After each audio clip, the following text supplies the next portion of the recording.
This week's chapter of Eden Zero finally brings the Sun Jewel arc to a close. Possibly the most impactful arc thus far continued the trend of this adventure theme that the series is coming to be known for. What I mean by this is that although each of our heroes got their own battle, these fights were more personal than they were combative. Each fight further developed the character more than it was about progressing the plot of the arc. I personally prefer things this way. In a sea full of admittedly awesome battle shonen, it's always cool to get something that focuses on another aspect, like Dr. Stone or Spy X Family. And yes, if I had more time, I would absolutely be covering those on this channel. Rambling aside, let's focus in on this emotional chapter and what it has to offer. Hello everyone, I'm Ozzy, and this is my Eden 068 chapter analysis. Starting off the chapter with the cover page, we have what I initially perceived to be a stare down between witch and sister. But after reading through the chapter, I can't help but view this picture in a different light. Rather than a haughty stare down, I now see two sisters that hold different personalities but appreciate each other all the same for those differences.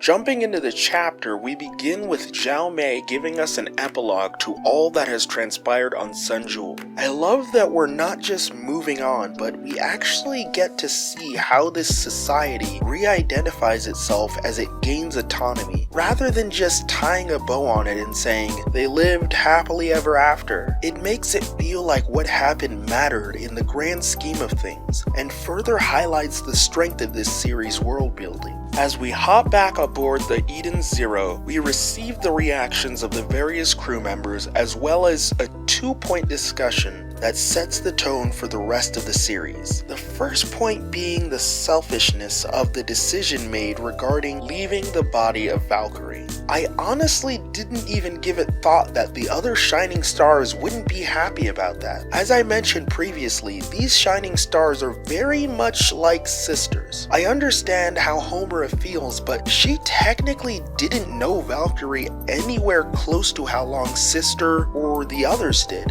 Granted, I believe that deep down they all agree with the decision, or at least understand, and need time to move on, but I still appreciate the sentiment that the crew isn't always going to agree with decisions made.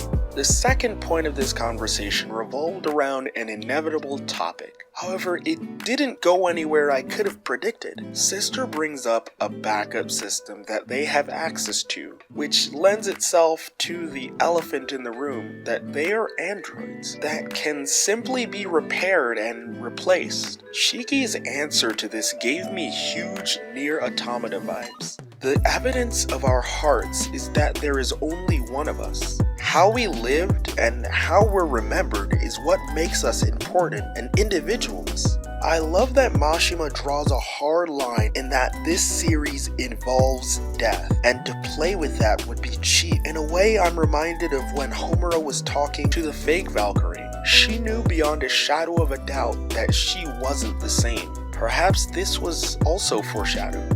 Moving on, we have the one part of this chapter that I really didn't like. Homura announces that she will replace Valkyrie.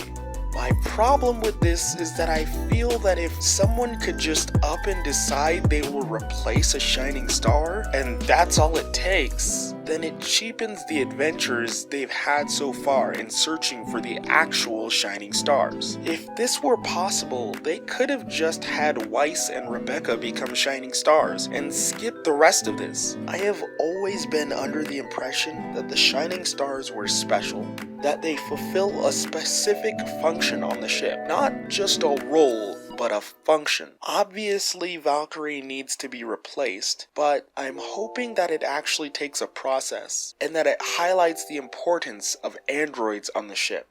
We get a brief mention of the Draken Joe situation as the chapter rounds to its final pages. The crew were cleverly able to evade conflict with a decoy. My theory was that Draken Joe was going to steal the Eden Zero, and that the Sun Jewel crew were going to need to chase him down to get it back. Obviously, I'm disappointed that it didn't come true, but at the same time, it seems that Draken Joe has a plan.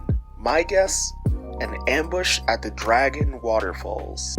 The chapter closes out by bringing the cover page full circle. I'm really growing to appreciate more and more the different dynamics between the shining stars, like how the initially emotionally distant hermit actually wears her heart on her sleeve, and Witch is more so the hider of her emotions, or how the relationship between Valkyrie and Sister is like that of a healer and DPS. But that's all for this chapter. What do you think of Homura replacing Valkyrie? What about Drac and Joe's plans?